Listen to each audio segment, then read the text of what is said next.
सानवी के लिए ये बहुत अनकंफर्टेबल था, तो वहीं करण कुंद्रा ने कहा कि थैंक्स फॉर द सीन। उसके बाद फिर मेरा और करण का प्रोमो था। तब तक मतलब मैं करण से मिली नहीं थी। वो उसके बाद सीधा प्रोमो चैनल की तरफ से प्रोमो था। और मुझे वैनिटी में करण ने आके मुझे बताया कि सानवी आज तो हमारा किसिंग सीन है। तो आई वाज लाइक है क्या। तो आपने ऑब्जेक्शन नहीं लिया कि मुझे नहीं करना, you cried but I cried and I was like कि नहीं, मैं ये सीन नहीं करना चाहती। बिल्कुल मैंने इस चीज़ पे ऑब्जेक्शन लिया था, लेकिन फिर चैनल ने और मतलब आपको चीज़ें इवेंचुअली करनी पड़ती हैं। You have to go with the flow, मतलब the show must go on. अच्छा एक बात बताइए, आपको कभी उस दौरान ये रियलाइज हुआ कि वो आप में पर्सनली इंटरेस्टेड हैं? हाँ, मैंने ये बात बोली that he was interested in me. Sorry. पानी में?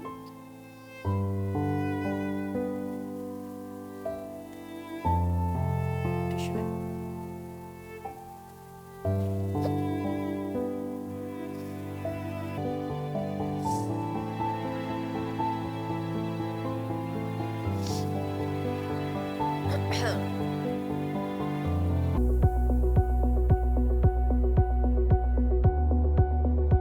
सानवी के लिए ये बहुत अनकंफर्टेबल था, तो वहीं करण कुंद्रा ने कहा कि थैंक्स फॉर द सीन।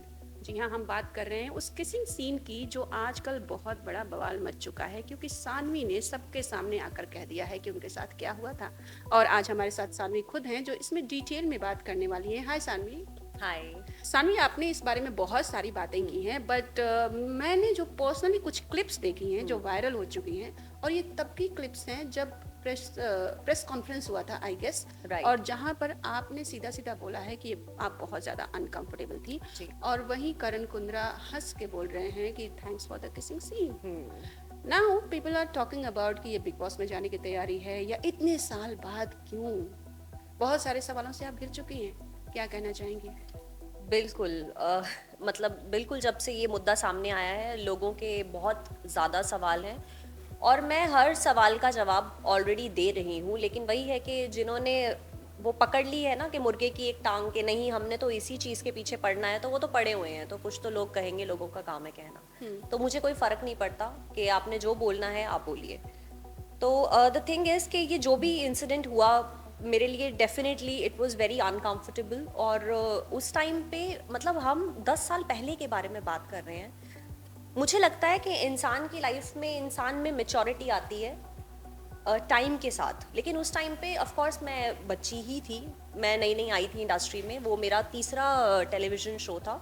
और एकता मैम के साथ काम करना मेरे लिए वो एक बहुत बड़ी लाइफ चेंजिंग एक्सपीरियंस, एक बहुत बड़ा ब्रेक था। एकता मैम ने मुझे बहुत सपोर्ट किया है लाइफ में and I am really thankful to her for that.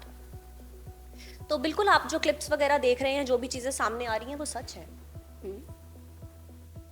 और करण भी बाहर आए मीडिया के सामने, जो पैप्स होते हैं, होता है ना कि स्पॉटिंग होती है, लेकिन कोई रिएक्शन नहीं आया, कुछ नहीं आया। हाउ डू यू सी, क्या वो अब भाग रहे हैं मीडिया से? आपको लगता है कि वो बात करेंगे इस पे?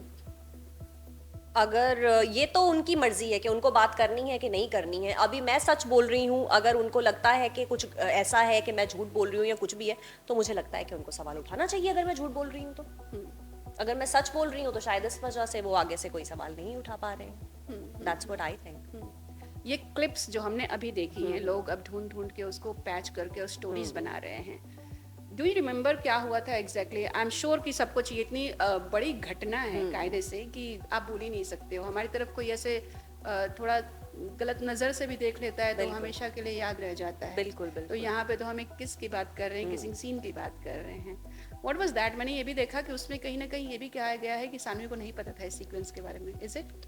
बिल्कुल ये सच है, मुझे नहीं पता था। सो व्हाट एक्चुअली हैपेंड, मैंने और करण ने जब इस प्रोजेक्ट पे साथ में काम करना शुरू किया, तो एक्चुअली करण इस प्रोजेक्ट पे मुझे ऐसा लगता है कि मेरे से बाद में आए हैं। मैंने पहले काम करना शुरू किया है। हो सकता है कि हमारी इंटरनली सिलेक्शन साथ में हुई हो, लेकिन मेरे वर्किंग एक्सपीरियंस में तो मेरे से बाद में आए थे वो सेट पे काम करने के लिए। तो पहले कुछ दिन मेरा शूट शुरू हो चुका था मेरी खुद की फैमिली के साथ। उसमें मैंने बंगाली लड़की का रोल प्ले किया है। तो लड़की का पहले चंक उन्होंने शुरू किया था।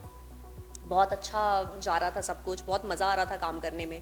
उसके बाद फिर मेरा और करण का प्रोमो था, तब तक मतलब मैं करण से मिली नहीं थी। वो उसके बाद सीधा प्रोमो चैनल की तरफ से प्रोमो था, और मुझे वैनिटी में करण ने आके मुझे बताया कि सानवी आज तो हमारा किसिंग सीन है। तो आई वाज लाइक हैं क्या? तो मतलब मेरे लिए वो चीज़ बहुत शॉकिंग थी। मैं अमृतसर जैसे एक छोटे शहर से बिलोंग करती हूँ। अब तो भगवान की दया से अमृतसर भी एक बहुत बड़े शहर, मतलब उनको बड़ा शहर माना जाता है। बट उस टाइम पे इतने छोटे जगह से आना और अपने बलबूते पे इंडस्ट्री में यहाँ तक पहुँचना, वो एक बहुत बड़ी बात होती है एक लड़की के लिए। लेकिन ये सब चीज़ें मतलब मेरे को नहीं पता था कि लाइफ में इन सब चीज़ों को कैसे हैंडल करना है, कैसे फेस करना है। मतलब घर पे भी अगर आप इस बारे में बात करोगे तो आप कैसे बोलोगे कि मैं किसिंग सीन करने वाली हूँ? मतलब विद द टाइम मुझे ऐसा लगता है कि इंसान अपनी ज़िंदगी में हर चीज़ के लिए तैयार होता है। एक ऐसा है कि आपने स्टार्टिंग की करियर में आप टेलीविज़न इंडस्ट्री में आए हो। टेलीविज़न इंडस्ट्री को इंडस्ट्री की मतलब दुनिया की सबसे साफ सुथरी इंडस्ट्री माना जाता है, हमारी टीवी इंडस्ट्री को। तो उसमें किस सीन होंगे या ऐसा कुछ होगा, ये मुझे नहीं पता था। इसके बारे में मुझे बिल्कुल जानकारी नहीं थी। तो मुझे जब वहाँ पे पता चला तो मैंने सेट पे जाके रोना शुरू कर दिया था। मतलब मैं ऐसे बच्चों की तरह रोई हूँ उस टाइम पे, इतना मैं घबरा गई थी उस चीज़ को लेके। तो हाँ, ये बिल्कुल सच है कि मुझे नहीं पता था। तो बेसिकली होता क्या है कि सीक्वेंसेस जो होते हैं वो दोनों एक्टर्स, जितने भी एक्टर्स हैं उनके साथ एक स्क्रिप्ट शेयर की जाती है और उनको पता होता है और इस हिसाब से वो प्रिपेयर होते हैं, या तो लाइंस पढ़े हो या मेंटली प्रिपेयर हो।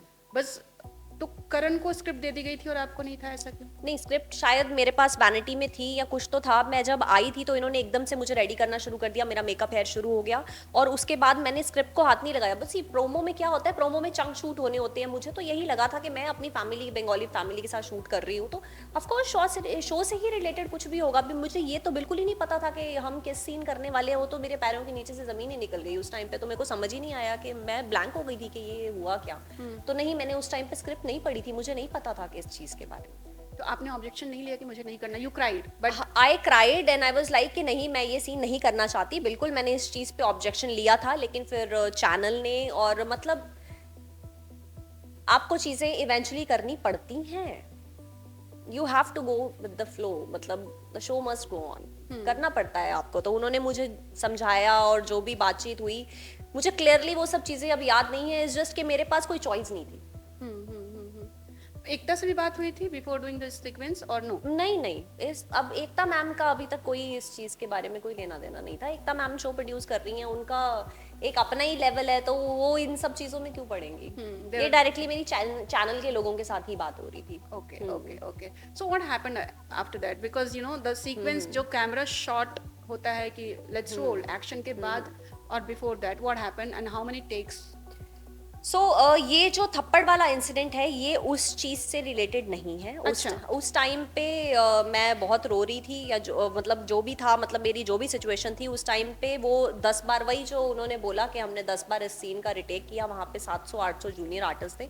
बहुत बड़े लेवल पे, ग्रैंड स्केल पे ये प्रोमो शूट किया गया था। और मतलब उस टाइम पे मैं बहुत डरी और सहमी हुई थी। एंड आई वाज लाइक कि ठीक है, अभी इस सिचुएशन से निकलना है। उन्होंने कहा कि वापस ऐसा कुछ नहीं होगा।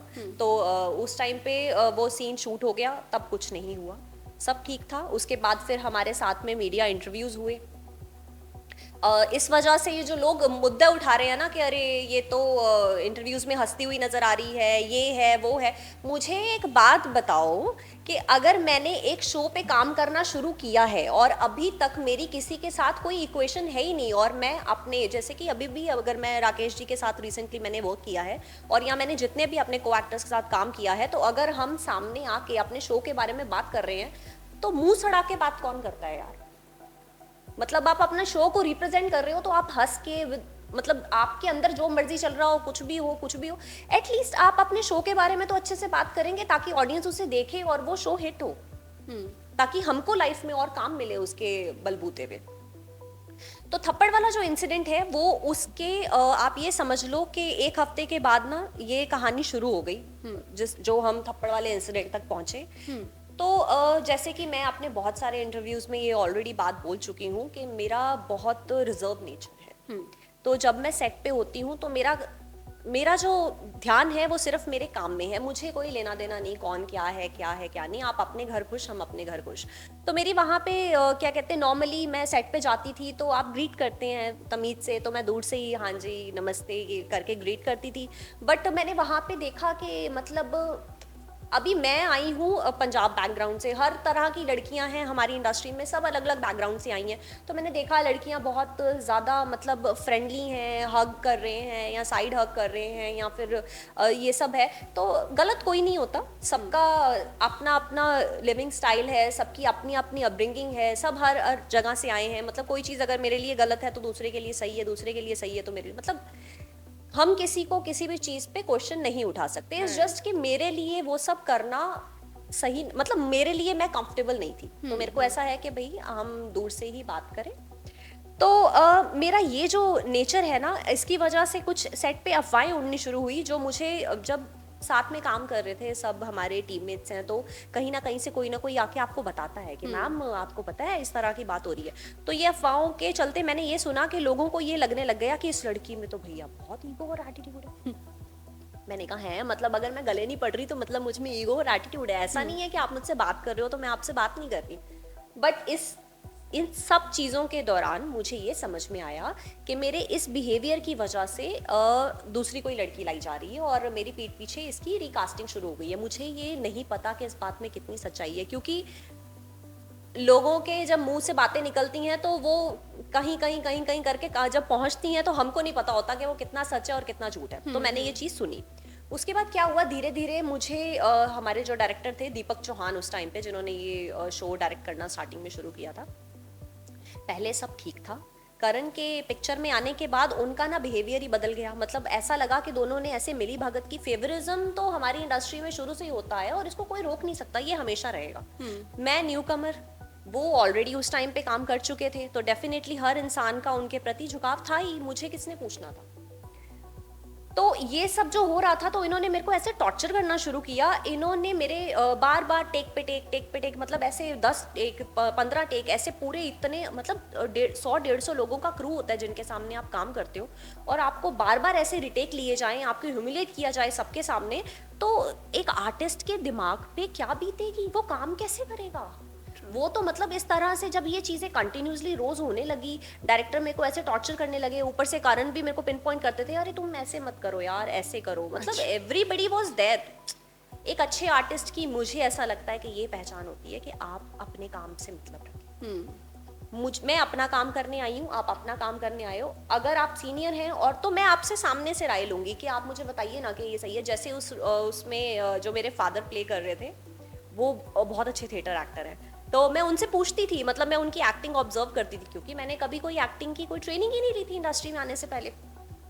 तो करण से मैंने कभी कुछ पूछा ही नहीं, तो करण मुझे पिन पॉइंट कर रहे हैं कि हाँ भाई इसको ऐसे कर लो वैसे कर लो। तो दोनों ने मिल के जो मेरी बैंड बजाई है ना दिमाग की, मतलब ऐसा हो गया कि मैं हर रोज वैनिटी में जाके रोना, हर रोज वैनिटी में जाके रोना, मतलब इतना 15-16 घंटे काम करने के बाद ऐसे, मतलब I was into depression that, I was completely depressed, और कोई था नहीं बात करने वाला यार। मेरी वैनिटी में ना एक लेडी थी जो मेरी मदर का रोल प्ले किया जिन्होंने, तो वो मेरी वैनिटी में मेरे साथ बैठती थी मोस्ट ऑफ द टाइम्स। तो एक इंसान की ना ऐसी सिचुएशन होती है कि उसको ना कोई भी मिल जाए दुख शेयर करने के लिए, वो करता है जी। तो मैंने उनसे बताना बात करना शुरू किया कि मेरे साथ ऐसा हो रहा है, मेरे साथ गलत हो रहा है, मुझे समझ में नहीं आ रहा कि ये लोग मेरे साथ ऐसा क्यों कर रहे हैं। तो मुझे बहुत बाद में जाके पता चला कि डायरेक्टर मेरी रोज बैंड क्यों बजा रहा था, क्योंकि वो लेडी डायरेक्टर तक सारी बात पहुंचाती थी। ओ, तो शी वाज लाइक उनकी खास इन्फॉर्मर। हाँ हाँ बिल्कुल। तो मतलब अभी ऐसे चक्रव्यूह में फंसी मैं, मुझे तो समझ ही नहीं आया कि मेरे साथ हुआ क्या। उसके बाद ये सब जब हो रहा था, तो उस दौरान मेरे पास एक लैब्राडोर थी, मतलब और उसकी भी विद इन आई थिंक 1.5 और 2 months उनकी डेथ हो गई। क्योंकि अब मुझे पता नहीं था, वो बच्चा एक्चुअली मैं बीमार ही लेकर आई थी, इट्स जस्ट कि उसका मरना मेरे पास लिखा था। तो फिर उसकी डेथ हुई, मतलब बहुत सारे इंसिडेंट्स हुए, मैं बहुत बीमार भी रहने लगी। लेकिन वही है कि अब मतलब मैंने धीरे धीरे करके अपने आप को ऐसा मेंटली प्रिपेयर कर लिया था कि इस शो से आई थिंक मेरे को जाना है। रातों रात मतलब हाँ, बातें तो चली रही होंगी हाँ, शायद। तो मैंने कहा कि भैया अभी आराम से जितना मतलब जितना एक इंसान की हिम्मत होती है ना झेलने की, उस लेवल पे मैंने झेला है। उसके बाद फाइनली वो सीन आया सामने, जिसमें करण और मेरा फिर से किसिंग सीन डाल दिया इन्होंने। अच्छा, हाँ, इट प्रोमो के वाज बाद वापस। हाँ, अब एक पैक्ट था। सो हाँ, बेसिकली उन्होंने मुझे, सीन ऐसा है कि मैं स्टूडियो में आती हूँ उनके, हाँ, और हम दोनों उसमें सिंगर प्ले कर रहे हैं और हम दोनों की आपस में बनती नहीं है उसमें, ऐसा सीन था। तो मैं आती हूँ और वो मुझे जबरदस्ती बालों से पकड़ के किस करेंगे और मैं उनको थप्पड़ मारूंगी, इस तरह का सीन था। तो अभी हुआ ये कि डायरेक्टर अपना लगा हुआ है, डायरेक्टर ने कोई एक्शन वैक्शन नहीं बोला और करण ने मेरे को किस कर दिया। तो भाई मैंने मारना ही था, क्यों नहीं मारूंगी मैं। तो वो तो सीक्वेंस का पार्ट भी था। बट सीक्वेंस का पार्ट था, तो हम एक्चुअल में थोड़ी ना किसी को मार रहे होते हैं। वो तो आप लोगों मतलब ऑडियंस को लगता है कि हमने थप्पड़ मारा, बट वो हम ऐसे करके सामने से हाथ लेके जाते हैं उसको मतलब। लेकिन ये तो गलत है ना, आप किसी की मर्जी के बगैर आपको कैसे कोई हाथ लगा सकता है। तो तो लिटरली वो बाल पकड़ के वो बिना डायरेक्टर के कर दी। हाँ, उन्होंने मतलब मुझे अब ये याद नहीं है कि उन्होंने मेरे कैसे बाल पकड़े थे, क्या था, बट ये है कि he kissed me and I slapped him. और उसके बाद उसी टाइम कोई रिएक्शन नहीं करण की तरफ से, कोई रिएक्शन नहीं। उसके बाद वो बंदा बाहर गया, मेरे को नहीं पता बाहर क्या हुआ, क्या दिमाग चलाया, क्या किया, फिर आया है वापस। और उसके बाद आके मुझे जो जोर से थप्पड़ मारा करण ने। मैंने हाई हील पहनी हुई थी, एक्चुअली करण की ना हाइट लंबी है, मुझसे लंबे हैं वो, तो मेरे को हील्स पहननी पड़ती थी थ्रू आउट पूरा टाइम शूट में। तो हील पहनी और थप्पड़ मारा, मैं जोर से ऐसे पूरे घसीटती हुई यहाँ से वहां गई। भाई लड़के का हाथ बहुत भारी होता है यार, हम कितने ही जोर से थप्पड़ मार लोगे तुम। इतनी जोर से मैं गिरी, एक बंदा नहीं, सारे के सारे बेशर्म लोग वहां पे खड़े, एक बंदा नहीं कि आके भैया उठाए मुझे या उसके खिलाफ कुछ बोले, सवाल ही नहीं उठता। उसके बाद जो उसने मुझे गंदी गालियां दी हैं, मुझे गालियां दी, मेरे मॉम डैड को गालियां दी, मेरी अपब्रिंगिंग को गालियां दी। मतलब पंजाबी है तो मतलब कुछ भी हो ऐसी, मतलब पंजाबी में गंदी गंदी गालियां, मतलब ये पता नहीं कोई इतना गंद कैसे बोल सकता है, अनबिलीवेबल। और मतलब मैंने खुद को खुद संभाला, मैं उठी, मेरे पास गाड़ी और ड्राइवर था उस टाइम पे, तो ड्राइवर आया, मैं गई, फिर मैं अपना भैया मैंने बोरी बिस्तरा पैक किया, मैं गाड़ी में बैठी, मैंने कहा खसमनो खाओ मैं जा, हो गया। ये था जो मेरे को लग रहा था ना कि मैं जाने वाली हूँ, या अंत होगा इस चीज़ का कभी ना कभी। तो सॉरी। पानी दो।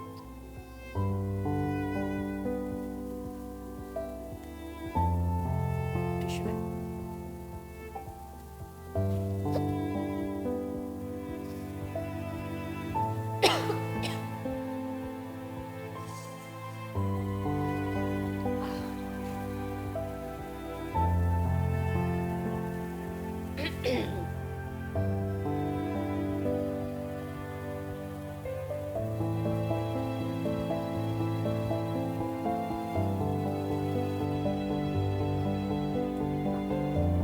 लाइफ में ना कुछ ऐसी चीजें होती है जो आप भूल नहीं सकते।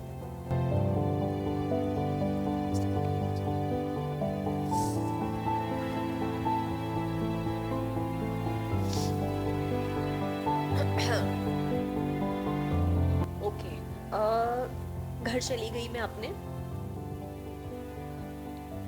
उसके बाद एकता मैम ने मुझे मैसेज किया था, she said sorry to me Karan के बिहाफ पे। और फिर मेरी मैम से मुलाकात हुई, और मतलब इस चीज़ में मैं इतनी लकी हूँ कि उन्होंने मुझे हमेशा सपोर्ट किया है। सी एक प्रोड्यूसर का भी आप एक वो चीज़ समझ सकते हो कि उन्होंने इतना बड़ा शो लॉन्च किया, अभी शो में कुछ भी चल रहा हो, इसमें प्रोड्यूसर की कोई गलती नहीं हो। हाँ, वो तो रोज सेट पे आ नहीं। एग्जैक्टली उनको तो पता ही नहीं ना कि हालात क्या है, क्या चल रहा है, क्या नहीं चल रहा है, उनका तो कोई लेना देना नहीं था। जब ये आपस में ही सब मिले होंगे तो प्रोड्यूसर तक तो कई बार ऐसा होता है कि बात पहुंचती भी नहीं है, ऐसे ही बदनाम कर दिया जाता है। क्योंकि तो उस टाइम पे एकता मैम ने मुझे बहुत सपोर्ट किया। उन्होंने मुझे बोला कि आप मुझे बताओ कि क्या करना है, कैसे करना है, और उन्होंने डायरेक्टर निकलवाया पहले। अच्छा, दीपक चौहान को आउट किया, क्योंकि डेफिनेटली इतना टाइम से उन्होंने पता, तो ऐसे कैसे वो मेरे कहने पे डायरेक्टर निकलवा देंगे। उनको समझ तो आया, उन्होंने लोगों से पूछा होगा, टीम से, प्रोडक्शन से बात की होगी, तो पता लगा होगा ना कि हाँ भैया कर रहे हैं टॉर्चर लड़की को, तो ही जाके समझ में आया ना ये चीज। उसके बाद फिर करण के नंबर ऑफ डेज कम किए इन्होंने, और फिर मैंने उनके साथ काम करना शुरू किया वापस से, और उन्होंने मुझे सबके सामने आके सॉरी बोला। मैं करण ने। हाँ, लेकिन मैं उनको ज़िंदगी में कभी माफ़ कर ही नहीं सकती। ये कुछ ऐसा है कि हर चीज़ की ज़िंदगी में माफ़ी नहीं होती। तो आपने एकदम एंड तक शो किया?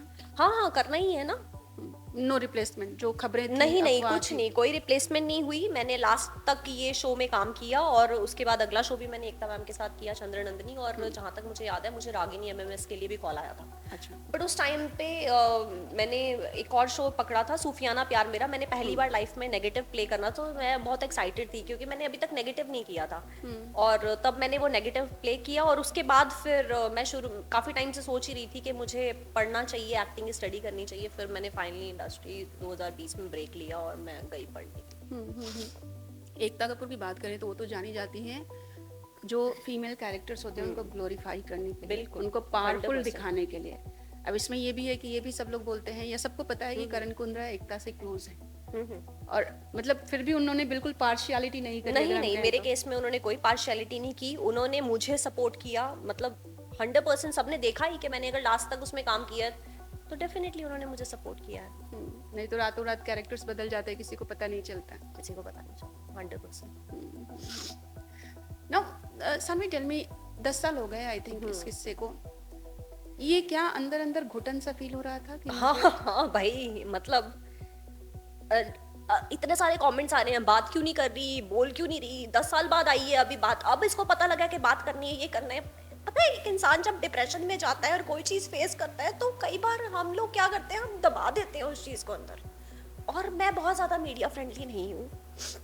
मैं अगर वर्किंग थी, मैंने इतने सारे लोगों का कहना है कि हमने तो कहीं देखा नहीं, तो भैया मेरे को नहीं लगता कि मैं सुबह उठने से लेकर रात तक सब चीज़ें अपनी इंस्टाग्राम पे पोस्ट करूं। मेरे घर वाले मुझे देख रहे थे, मेरे फैमिली मेंबर्स देख रहे थे, और बहुत सारे इस कंट्री में ऑडियंस हैं, इवन कि on the international level also, जो मुझे देख रहे थे, जिन्होंने मेरे काम को प्रेज किया है। तो मुझे इस चीज़ से लेना देना ही नहीं है कि आपने मुझे देखा या आपने मुझे नहीं देखा। अब भी जब आपने ये बातें कह दी, घर वालों का कुछ रिएक्शन, और क्या ये बात आपके घर वालों को पता थी तब? हाँ, घर वालों को तो उसी ने, घर वालों का तो यही प्रेशर था कि गोली मारो, नहीं करना है काम, छोड़ो। तो उसके बाद फिर मैंने ही उनसे बात की कि मैंने कहा नहीं, ऐसे मेरी एकता मैम से बात हो गई है। तो इस तरह से, मतलब मैंने ही उनको बोला कि नहीं, ऐसे आप काम नहीं छोड़ सकते, मतलब बहुत सारे लीगल एक्शंस हो जाते हैं, मतलब इतना बड़ा, इतना पैसा लगाइए, एकदम से ऐसे आप कहो कि नहीं करना, तो वो तो फिर प्रोड्यूसर का भी पूरा हक है ना कि वो अपना पैसे तो वसूल करेंगे ही ना, सीधी सी बात है। और मैंने इतने सालों के बाद जो आके बोला है, वो इसीलिए बोला है कि अभी मेरा, अब बीच में मेरा मीडिया के साथ कभी कोई इंटरेक्शन है नहीं। मुझे कोई फोन आ रहा है या मैसेज आ रहा है, मैं ज्यादा बात करती नहीं ना किसी, उसके बाद मतलब ऐसा कुछ था। अभी मेरी वेब सीरीज आई है, तो मैं आई हूँ अपनी वेब सीरीज की प्रमोशन के लिए। इन बिटवीन अगर मुझसे क्वेश्चन पूछा गया है तो भाई मैं भरी पड़ी हूँ, और आज तक कभी ये बात क्लियर ही नहीं हुई। मैंने उस टाइम पे जो आर्टिकल्स दिए थे, उसमें भी बहुत घुमा फिरा के बहुत सारी चीजें बाहर आई हैं, क्योंकि जाहिर सी बात है कि दूसरी पार्टी की तरफ से भी तो आर्टिकल्स निकले ना किसी को पता है कि सच क्या है, ना किसी को पता है कि झूठ क्या है। तो मुझे ऐसा लगा कि मुझे अब बताना चाहिए दुनिया को कि सच क्या है, और ये मेरा सच है।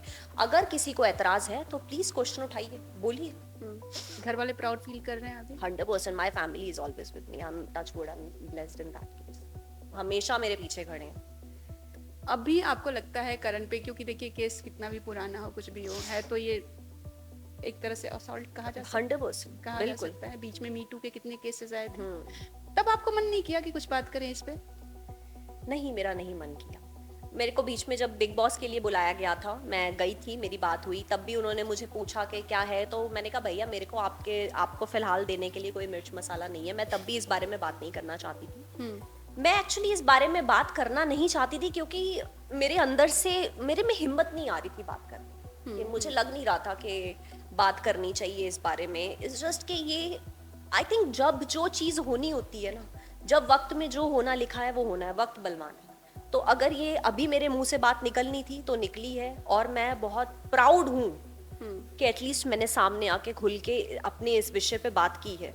और बहुत सारे लोग कर भी नहीं पाते, पूरी जिंदगी निकल जाती है उनकी। बहुत हल्का फील कर रही होंगे आप? बहुत अच्छा फील कर रही हूँ। Very good, you should talk about, I mean sharing. लोग क्या होता है कि बताते नहीं हैं और डिप्रेशन में चले जाते हैं, कई तरह की बीमारियां आ जाती हैं। डिप्रेशन तो एक शुरुआत होती है, उसके बाद बिल्कुल। आपकी जो लाइफ जो बर्बाद हो जाती है, over thinking and multiple things, yeah but at least you are relaxed now. Yeah I am fine. Tell me, how did you deal with depression that time? What happened? I mean, because see, अभी ना लोगों के जुबान पे depression anxiety है, लोग खुल के बात कर रहे हैं, बिल्कुल। बट डिप्रेशन का मतलब ही ऐसा लोग समझते थे कि इनको कुछ मेंटल इश्यू, मतलब कुछ मेंटल हेल्थ नहीं, something else, you know. So Yeah, I do आपने कैसे understand. डील किया उससे उस टाइम पे? मैं पर्सनली अगर अपने बारे में बात करूं तो मैं एक बहुत ज़्यादा पॉजिटिव इंसान, मतलब कुछ भी लाइफ में इंसिडेंट हो या कोई भी चीज़ आने वाली हो या कुछ भी काम हो तो मैं प्रॉज एंड कॉन्स उसके देखती हूँ, लेकिन मैं कॉन्स में भी प्रॉन्स ढूंढती हूँ। वाह। या तो उस टाइम पे जब मुझे इतना ज़्यादा मेंटल प्रेशर था तो मेरा एक ही भाई है, हम एक भाई बहन ही हैं, तो मैं कंटिन्यूसली अपने भाई के टच में थी, मैं सब कुछ शेयर कर रही थी उनसे, और उसके बाद एकता मैम का इतना बड़ा सपोर्ट मिला मुझे, तो कैसे नहीं मैं अपने आप को संभालती। That's how I handled myself that time. This is the very big thing कि Ekta supported you that time. It's a very big thing, होता नहीं है नॉर्मली। मतलब होता है कि अपने अपने ही शो के बारे में अपने एक्टर को खुल के लोग सपोर्ट नहीं करते हैं, और आपने तो खुलेआम बोला है कि एकता कपूर ने माफी मांगी है उनके बिहाफ। हाँ जी बिल्कुल। This is very big thing. It was a big thing definitely. और इस तरह की चीजें अगर होने लगे ना, लोग गलतियां रियलाइज करने लगे, एक्शन लेने लगे, तो बात सोचो उनकी तो कोई बढ़ती गलती ही नहीं थी। हाँ। इस जस्ट कि जैसे लोग कहते हैं कि हाँ करण उनकी क्लोज हैं, अच्छी बात है, इसमें मुझे कोई एतराज नहीं है, हर इंसान का अपना एक सर्कल होता है।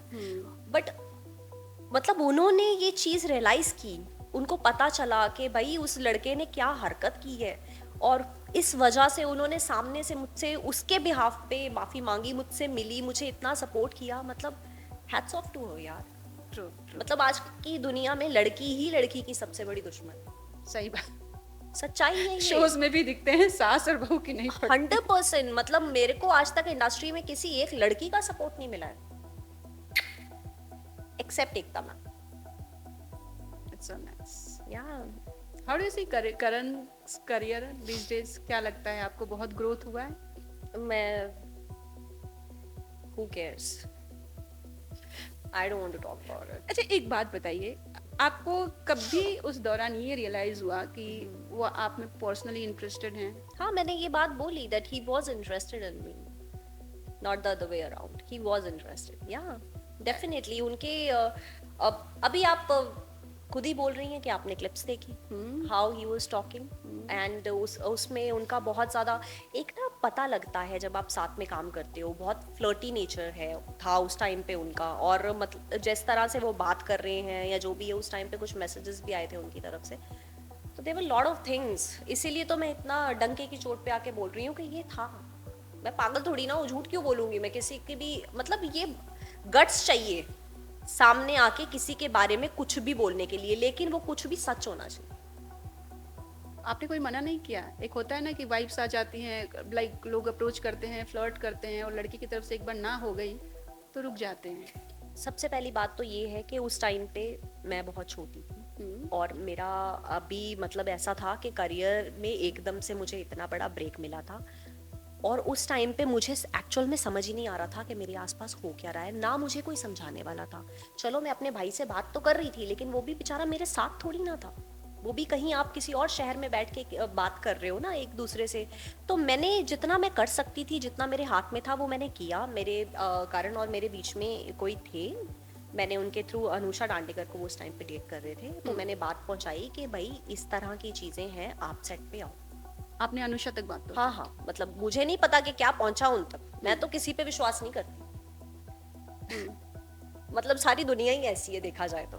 बट अनुषा ने सेट पे आना शुरू किया, मतलब फ्रिक्वेंटली वो आना शुरू हुई, तो मुझे लगा कि शायद सही मैसेज ही कन्वे हुआ होगा उन तक, और बड़ा मतलब तब उनका बिहेवियर बहुत डिफरेंट रहता था, वो उसी के पास पास रहते थे, मेरे आसपास आते भी नहीं थे, तो मुझे वो चीज़ ऐसा बहुत कंफर्टिंग थी वो चीज़ मेरे लिए। बट वही है कि कितना टाइम आप किसी के सर पे घूमते रहोगे, जो जिसने जो करना है उसने करना ही है।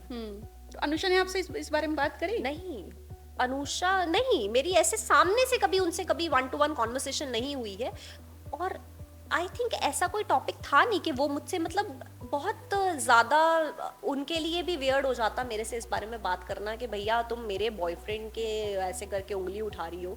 तो शायद उन्होंने मुझसे बात करना ज़रूरी नहीं समझा, लेकिन उन्होंने सेट पे आना ज़रूरी क्योंकि खबर तो आपके थ्रू ही गई थी ना, आपने ही भिजवाई थी, so maybe you know कि just to know what exactly happened नहीं, विद नहीं यू। मेरी उनसे कभी कोई बात नहीं, कभी भी नहीं हुई, आज तक नहीं हुई। दो I really like that girl, अच्छी लगती है मुझे। मैं उनको तब सेट पे देखती थी, तब मुझे मतलब हाँ, शी इज गुड। चलिए अब थोड़ा लाइट मोड की बात कर लेते हैं कि अब तो पब्लिक तो कमेंट कर ही रही है कि बिग बॉस में जाने की तैयारी कर रही है सानवी। और बिग बॉस भी आने वाला है, अनाउंस हो चुका है सितंबर के आसपास। तो सपोज जैसा कि आपको पहले भी ऑफर्स आ चुके हैं, इस बार ऑफर आता है तो are you ready for that? पहली बात तो मुझे ये पता ही नहीं था कि बिग बॉस आने वाला है। ओके, अब कोई माने या ना माने, खसमा खाओ, मेरे को तो कोई फर्क ही नहीं पड़ता। अगर मुझे ऑफर आता है तो मुझे एक बात बताओ ना, अभी मैं जिस टाइम पे काम नहीं करना चाहती थी, मैं नहीं करना चाहती थी। आज अगर मुझे ऑफर आता है, मैं काम करना चाहती हूँ तो मैं करना चाहती हूँ, तो ये मेरी मर्जी है जी। इसमें कोई तीसरा इंसान जो मर्जी बोले मेरे को कोई फर्क ही नहीं पड़ता, मैं क्यों नहीं करूंगी, वेरी व्हाई नॉट। और फिर सबसे बड़ी बात तो ये है कि मुझे इतना अच्छा लग रहा है कि हर तीसरा इंसान क्या कमेंट चल रहा है उनका कि हाँ भैया अभी भी जाने के लिए कर रही है बिग बॉस में जाते, तो भैया सारे लोग तो मेरे बिहाफ पे मैनिफेस्ट कर रहे हैं, अभी मुझे क्या करने की जरूरत है लाइफ में, मुझे बताओ। कायनात मांग रही है कुछ। कायनात ही मांग रही है कि भैया ये चीज इसको दो, इसको दो, इसको दो, तो भाई लगे रहो। अब सानवी को पूरा करता है। हाँ वही तो, लगे रहो। चलिए अब थोड़ी बात करते हैं चंद्रनंदिनी। मैं देखा करती थी शो, लेट मी अच्छा, सच में देखा करती थी उस शो को, और मुझे अच्छा लगता था वो शो, थोड़ा डिफरेंट काइंड ऑफ, बिल्कुल। और बहुत अच्छा शो था। How was that for you? Oh amazing. I think अभी इस हॉट टॉपिक की वजह से ये कहा गया, हमको लोग मानते हैं कि भैया बड़ा फेमस ये वो, नहीं। मुझे लाइफ में एक्चुअल जो फेम मिली है वो चंद्रनंदिनी से मिली है, क्योंकि इतने टेंस शो में मैंने कॉमेडी प्ले किया है, तो मेरे जो कैरेक्टर थी उस मतलब आप, मैं बताऊं आपको, शो जब खत्म हुआ, जब मेरा कैरेक्टर एंड हुआ, मुझे एकता मैम की तरफ से मैसेज आया जिसमें मतलब उन्होंने मुझे प्रेस किया कि यू प्लेड दिस कैरेक्टर मतलब ब्यूटीफुली। वो मेरे लिए इतना बड़ा कॉम्प्लीमेंट था, तो मुझे लगा कि भैया जस्टिस हो गई, भाई मैंने जो काम किया मतलब फट्टे चक दिए। बहुत अच्छा एक्सपीरियंस था मेरा। और रजत टोकस के साथ तो वैसे तो हम हस्बैंड वाइफ थे, बट हमारा भाई बहन जैसा रिलेशन। क्या बात है। हाँ। अच्छा, ये बड़ा अजीब होता है यार कि भाई बहन हो और on screen husband Husband wife wife. play और कर रहे हो। बहुत लोगों के साथ ये हुआ है कि वो बॉयफ्रेंड गर्लफ्रेंड है, लेकिन ऑन स्क्रीन उनको भाई बहन प्ले करना रहता है। कैसे मैनेज होते हैं इमोशंस? भाई एक्टर है तो एक्टिंग अगर करनी है तो भाई हमारा जो काम है वो तो काम है, तो हमेशा अपनी पर्सनल और प्रोफेशनल लाइफ को लोग अगर अलग रखते हैं तो अपने आप ही सारे इमोशंस प्ले हो जाते हैं। बाकी स्टार कास्ट के साथ आपका कैसा था? बढ़िया, मजा आता था? बहुत मजा आता था उसमें तो शूटिंग में बहुत मजा आता था। चेतन हंसराज जी थे वहाँ पे, हाँ मतलब इतना, श्वेता बासु प्रसाद वाज देयर, तो बहुत हम पूरा मतलब ऐसा पूरा सीन लगाया हुआ है और हम हंस रहे हैं सब और सीन भी शूट कर रहे हैं। बहुत ही वंडरफुल एक्सपीरियंस था। Even Urfi Javed was there, Urfi भी थी उसमें। हाँ तो उस वजह से उर्फी और मेरी उस टाइम पे दोस्ती हुई। क्या बात है। तो आज के डेट में भी आप लोग दोस्त नहीं, हैं? अभी हमारी इतनी कोई बात नहीं होती, हाँ हाँ। उस टाइम पे होती थी। तो ये ब्रेकअप आप लोगों का हो गया या जस्ट डिस्टेंस की वजह से बात कम हो गई? डिस्टेंस की वजह से बात करो, ब्रेकअप क्या है, सब अच्छे हैं दुनिया में। ब्रेकअप कैसे होता है? लड़कियों का भी आपस में ब्रेकअप होता है, मेरे को नहीं पता। भाई ब्रेकअप इन द सेंस क्या होता है कि चलो अब किसी रीजन की वजह से बात करना नहीं, बंद हो नहीं, जाए। नहीं, नहीं, वो अफेयर वाला ब्रेकअप नहीं। नहीं, नहीं, शी इज वेरी स्वीट। हाँ, हाँ मैंने उनको लेटेस्ट इसमें देखा था, अपना करण जौहर जी का एक शो आया। ट्रेटर्स? हाँ ट्रेटर्स में। अच्छा लगा मुझे उर्फी का काम ट्रेटर्स में बहुत ज्यादा। तो आपको उर्फी का ग्रोथ कैसा दिखता है? बिकॉज उर्फी ने जो किया ना, लोग उन्हें फॉलो करने लगे, जो उन्होंने अपने Guts चाहिए। ड्रेसेस के साथ जो एक्सपेरिमेंट किया, बहुत गालियां पड़ी, बहुत धमकियां मिली, फिर भी उर्फी ने हार नहीं मानी। आज भी वो इसी तरह से डटी हुई है। बिल्कुल। So how do you see her growth? तो हर इंसान का ना इंडस्ट्री में आने का, आगे बढ़ने का, हर इंसान का एक अपना तरीका है। और मुझे लगता है कि हमको हर इंसान के हर तरीके को एक्सेप्ट भी करना चाहिए और रिस्पेक्ट भी करनी चाहिए। बिल्कुल। तो मुझे इसमें कोई एतराज़ नहीं दिखा कि उर्फी ने जो कुछ भी किया और वो जिस तरह से आगे बोले, मतलब बड़ी मेहनत, मतलब उस लड़की की आप सोच देखो कितनी डिफरेंट है कि वो किसी भी चीज़ के कपड़े बना लेती है भाई।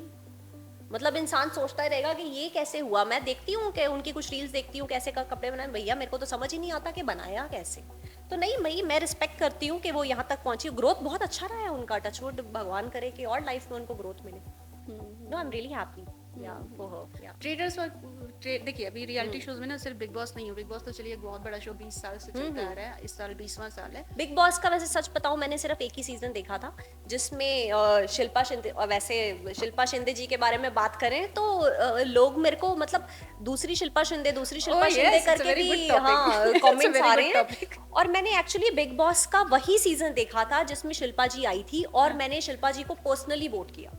अच्छा, मतलब मैं शिल्पा जी से क्यों कनेक्ट करती हूँ, क्योंकि मुझे ये नहीं पता कि अभी उनकी लाइफ में क्या चल रहा है, बट मैं उनसे तब कनेक्ट इसलिए करती थी क्योंकि मुझे ऐसा लगता है कि उनके जो दिल में है वो उनकी जुबान पे है, और वो डट के सामने लोगों की बैंड बजाती हैं कि भाई तूने ऐसा किया तो मैं तेरे को छोड़ूंगी नहीं। तो मुझे उनका वो नेचर बहुत अच्छा लगता है। तो मैं थोड़ा सा आपको बता देती हूँ क्योंकि जैसा कि आपने कहा लोग आपको कमेंट्स में लिख रहे हाँ, होंगे, हाँ, और अगर लगे ये हुए हैं। क्लिप्स आउट नहीं होती ना सानवी, जो आपके प्रेस कॉन्फ्रेंस की क्लिप्स हैं और जहाँ पर आपने अनकंफर्टेबल बोला है और करण ने उसको हंस के किया है, तो शायद आपको लोग भी उसी तरह से जज करते हैं। वेरी ऑनेस्टली मैं बता रही कर ही हूँ, रहे हैं जिन्होंने करना है, उनको क्लिप से भी कोई लेना देना नहीं है।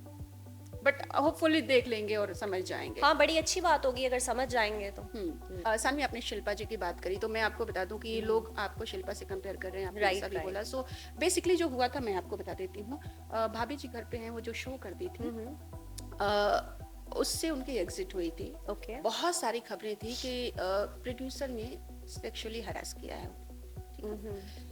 10 साल बाद, अभी कुछ महीने ही हुए, वो भारती और हर्ष के पॉडकास्ट पे गई और उन्होंने कन्फेस किया कि जो मैंने उस वक्त आरोप लगाए थे वो गलत थे। उन्होंने ये भी बोला कि मेरे पास कोई ऑप्शन नहीं था और मेरे पास एक यही ऑप्शन लगा कि मैं इस तरह से केस लगा दूं, एक आरोप लगा दूं और मैं वहां से बाहर आ जाऊंगी। तो शिल्पा को, जैसा कि आपने बोला कि आपने वोट किया था या पर्सनली उसे बहुत एडमायर करती हैं, अब ये रीजन है एक्चुअली कि लोग आपको शिल्पा शिंदे से कंपेयर कर रहे हैं। अभी आज की डेट में उनकी लाइफ में क्या चल रहा है, या ये एक्चुअली मैं ना सोशल मीडिया से बहुत ज़्यादा दूर रहती हूँ। अभी इतने सारे हर नए नए वो चैनल्स आ गए हैं, ये मुझे आधी से ज़्यादा चीज़ें भी नहीं पता। मतलब मेरे फ्रेंड्स भी मजाक करते हैं मुझसे कि भैया तू इंडस्ट्री से ही है ना। मुझे कुछ भी नहीं पता इस बारे में, कोई आइडिया नहीं। तो जब मुझे किसी चीज़ का फिलहाल कोई आइडिया नहीं है तो मैं अभी इस बारे में कैसे कमेंट कर सकती हूँ? No idea. मैं तो आपके मुंह से पहली बार सुन रही हूँ कि ऐसा कुछ हुआ है। बिकॉज लोग इसीलिए कंपेयर कर रहे हैं आपको, शायद उनको ये क्या हो ना, उसके बाद ये हो गया कि मुझे ऐसा लगता था कि लोग इसीलिए कंपेयर कर रहे हैं कि भाई वो भी, उन्होंने भी सच बोला था जब उनके साथ भाभी जी में हुआ था, और मैं भी आज सच बोल रही हूँ। मुझे नहीं पता कि उन्होंने आके ऐसा कोई स्टेटमेंट दिया है। इसीलिए मैंने बोला कि जो आपकी क्लिप्स आउट हुई हैं वो इतने स्ट्रांग हैं कि किसी को डाउट ही नहीं है उस चीज पे। एनीवेज, चलिए, आपको इस बारे में बात नहीं करनी, कोई बात नहीं, जब आपको पूरी नॉलेज हो हाँ, जाएगी मुझे पता तो ही नहीं है। हाँ जी। But let's talk about Rakesh Bapat and the show. Wow, मैंने क्लिप्स देखे हैं, इट्स फैंटास्टिक। Thank you. और जिस तरह से मुझे थोड़ा उसमें भूत भी लग रहा है, कुछ में चुड़ैल भी है क्या? वो 8 महीने पे मतलब बेबी बाहर आता ही नहीं है, लेकिन उसमें भी बहुत सारी मिस्ट्री है बॉस। क्या है एग्जैक्टली? ये जो पूरा का पूरा शो है, it's actually a family drama. Okay. इसमें हॉरर भी है, इसमें बहुत अलग लेवल की इंटेंसिटी है, जिसमें इंटेंसिटी में हमने बहुत सारे इमोशन प्ले किए हैं। स्पेशली मैंने बहुत सारे इमोशंस प्ले किए हैं, और स्प्लिट पर्सनालिटी प्ले किया मैंने इसमें। मतलब अब मेरे अंदर आत्मा आएगी, ये सब, मतलब बहुत डिफरेंट इमोशंस थे जो मैंने इसमें प्ले किए। तो ये जो पूरा शूट है, ये शूट हुआ था दुबई में। अच्छा। तो let's start from the start. ठीक है, तो हमारी जो प्राइमरी कास्ट है, जैसे कि मैं हूँ, राकेश जी हैं, हमने हस्बैंड वाइफ प्ले किया है, और इसके अलावा और भी एक्टर्स हैं जो हमारे इंडिया से ही गए थे, और सेकेंडरी जो कास्ट है वो पाकिस्तान से कास्ट की गई। अच्छा। हाँ जी। और बीच के बहुत सारे एक्टर्स हैं जो दुबई से लिए गए थे। तो हमारा काफ़ी लंबा शूट चला था, इसका पूरा का पूरा शूट दुबई में ही हुआ था, अलग अलग लोकेशंस पे। और फैमिली ड्रामा है, जैसे कि मैंने आपको बता दिया। इसमें मैंने एक I play Riya in this, और पूरी की पूरी वेब सीरीज मेरे ही ऊपर पूरा सराउंड करेगी। सो इसमें क्या है कि ये एक कर्स पे, एक चक्रव्यूह पे बेस्ड शो है, जिसमें मैं 8 महीने प्रेग्नेंट हूँ और बार बार मेरे बच्चे गिरते जा रहे हैं, और मुझे ऐसा लगता है कि मेरे ऊपर किसी का कोई तो बहुत तगड़ा श्राप है जिससे मैं निकल नहीं पा रही हूँ। सो आगे जाके अभी तो खैर काफ़ी एपिसोड्स टेलीकास्ट हो गए, बच्चा हो भी गया है, तो आगे जाके बेसिकली पूरा का पूरा जो ये चक्रव्यूह बना है, सो इन शॉर्ट कैसे उस चक्रव्यूह को तोड़ूंगी और कैसे उसमें से अपने बच्चे को, अपनी फैमिली को मैं सेव करूंगी, तो इट्स ऑल अबाउट दैट। तो ये 23 में शूट होना हाँ जी। स्टार्ट हुआ था एंड इतना डिले 26 काफी हो गया। हाँ 23 में इसका एक्चुअली 23 एंड में शूट शुरू हुआ था, तो आप ये पकड़ लो कि 24 तक भी शूट हमारा चल ही रहा था, और उसके बाद फिर एडिटिंग, डबिंग हुई काफ़ी सारी, और एपिसोड्स भी कम नहीं है ना, 50 60 70, हमने देखो 60 70 एपिसोड शूट किए थे। अभी मुझे पता नहीं है कि कितने एपिसोड मैक्सिमम ये बाहर लेकर आएंगे, तो इतने सारे एपिसोड शूट करना भी, और वेब सीरीज़ की एक खासियत है कि टीवी जैसे काम नहीं होता। हाँ, तो मतलब एक दिन में अगर आप 3-4 सीन शूट कर रहे हो तो भाई फिर तो बहुत लंबा शूट आपको करना पड़ता है ना। तो 2024 में ये हो गया। ये एक्चुअली 2025 में लॉन्च होने वाला था, ये डिले हुआ है, और आई थिंक पता नहीं चैनल और प्रोड्यूसर की तरफ से ही कुछ तो रहा होगा। तो बट आई एम ग्लैड कि ये फाइनली आउट हुआ, और बीच में इंडिया पाकिस्तान का भी बहुत पंगा हो गया था, इतना सारा कुछ हुआ था, तो शायद उस वजह से भी हो सकता है कि इन्होंने शो डिले किया हो। आपने अक्षय कुमार के साथ भी काम किया हुआ है। How was that? कुछ ऐसे सीक्वेंसेस वगैरह याद आते हैं जो आप हमारे साथ शेयर कर सके? मेरा डायरेक्टली एक्चुअली उनके साथ कोई सीन नहीं था। मैं तब बॉम्बे में जब आई थी, और तब मैंने अपना करियर एज अ राइटर शुरू किया, और मैं एपिसोडिक्स कर रही थी। एपिसोडिक्स तो मैंने भर भर के की है, मतलब मेरे को लगता है 30 40 50 एपिसोडिक CID वगैरह सब आपने किया सब है? कोई ऐसा एपिसोडिक नहीं है जो मैंने नहीं किया है, जिसमें मैं नहीं हूँ, और बहुत मज़ा आता था तब मुझे उस दौरान। संजय लीला भंसाली की फिल्म है ये, और मतलब आज तक वो चेक मैंने संभाल के रखा हूँ। क्या एक सेकंड, उसको बैंक में नहीं डाला है? मतलब बैंक में डाला, बट उसकी फोटो कॉपी को मैंने मतलब आप समझो कि वो एक बहुत बड़ी मेमोरी है मेरे लिए। I would love to work with him again, और मतलब वो जब वो आया मेरे पास तो मैंने कहा भाई कुछ भी हो क्या है, रोल बहुत बढ़िया, आई एम रेडी। तो ऐसा था। तो जब मैं वहां गई तो मैंने एक रिपोर्टर का रोल प्ले किया है, कोई खास मेरा काम नहीं था उसमें, लेकिन वो जो डायरेक्टर थे वो साउथ के डायरेक्टर हैं जो उस टाइम पे उस पे शूट कर रहे थे, तो उनको मेरा डायलॉग डिलीवरी वगैरह उस टाइम पे वो चीज़ें समझ में आई होंगी, तो उन्होंने मेरे एक डायलॉग के 5-6 डायलॉग कर दिए। मतलब उनकी वजह से मैंने स्क्रीन पे मतलब मल्टीपल अगर मैं अपेयर हुई हूँ, तो ये थैंक्स टू हिम।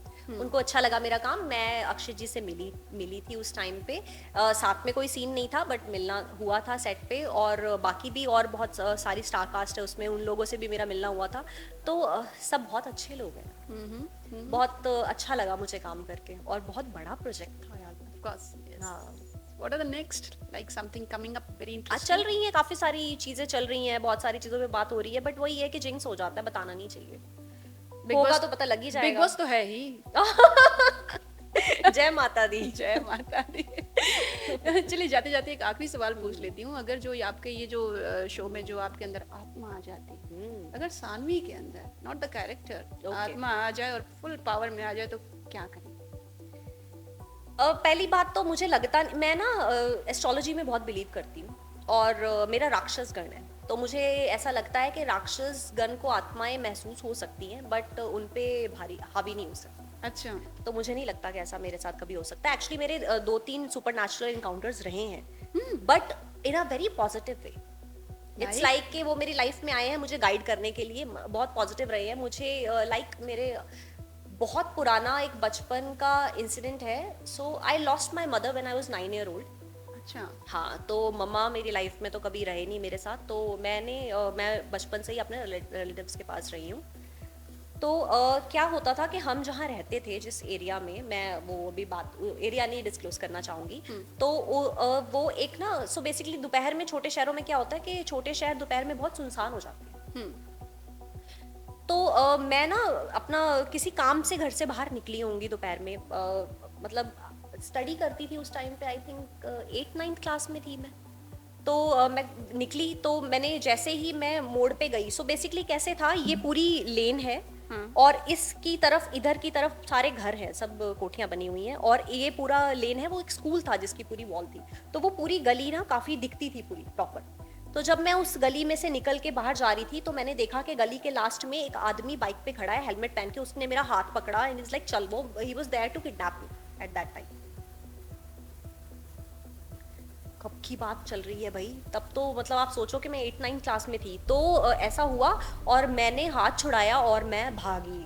भाई मेरे को बच्चा तो क्या ही करेगा, मैं भागी। और एक्चुअली क्या होता है, छोटे शहरों में आसपास के लोग आपको जानते हैं, हम्म। पता होता है अच्छा ये फलाने का घर है, ये वहाँ ये रहता है। तो पास में ना एक अंकल की शॉप थी, और मैं उनकी दुकान में जाके ना ऐसे डरी सहमी सी छुप के बैठ गई। न मतलब उनको भी समझ में आया, उन्हें क्या हुआ बेटा क्या हुआ, मैंने तो मतलब पता नहीं, मुझे नहीं याद नहीं है कि मैंने उस टाइम पे उनको क्या बोला होगा क्या नहीं। तो मतलब उन्होंने ऐसे पानी पूनी पिलाया मुझे ना, लाइक कि भैया अब तो खसमानु खाए, मैं क्या काम करने आई थी, घर जाना है मुझे। और डरी हुई हूँ मैंने कहा वो तो अगर वहाँ खड़ा हुआ तो वो तो मेरे को लेके जाएगा। आप कितना, एक बच्चा कितना हाथ पैर मार लेगा किसी के साथ। तो वो मैं अपनी ज़िंदगी में इंसिडेंट ना आज तक भूली नहीं। मैं जैसे ही गली में एंटर, मतलब ये गली, ये लेन है, और मैं ऐसे जा रही हूँ और ऐसे देखने के लिए कि भाई वो खड़ा है कि नहीं खड़ा, एंड ही वाज देयर। पीछे से एक लेडी आई, मेरा हाथ पकड़ लिया। Oh my God. उन्होंने मेरे को बोला कि कहाँ जाना है बेटा आपको। यार मैं आज पता नहीं क्यों इतनी इमोशनल होती जा रही हूँ, सॉरी। तो मैंने उनको बोला कि आंटी मैं इस गली में खड़ी मतलब रहती हूँ। तो उन्होंने देख लिया उस आदमी को कि वो खड़ा है। आदमी ने जब देखा कि वो लेडी मेरे साथ आ रही है, वो भाग गया वहाँ से। ठीक है, और मुझे उन्होंने, आंटी ने घर के दरवाजे तक छोड़ा, और मैंने उनको, एक्चुअली मैं अपने रिलेटिव्स को ही मम्मा पापा बोलती थी। अच्छा। हाँ, तो मैंने उनको बोला कि आंटी आप यहीं रुको, और मैं ना अभी अंदर से मम्मा को बुला के आती हूँ। और जैसे ही मैं उनको बुला के मैं कहती हूँ कुछ सेकंड में मैं बाहर आई, भागी हुई। She wasn't there. वो इतनी बड़ी लेन है, आपको क्लियरली दिखेगा कि अगर कोई यहाँ पहुंचा या वहाँ पहुंचा, कितना ही आप तेज भाग लोगे, वहाँ कोई नहीं था। और वो मेरे को ऐसा लगता है कि शायद मेरी मॉम आई थी मुझे।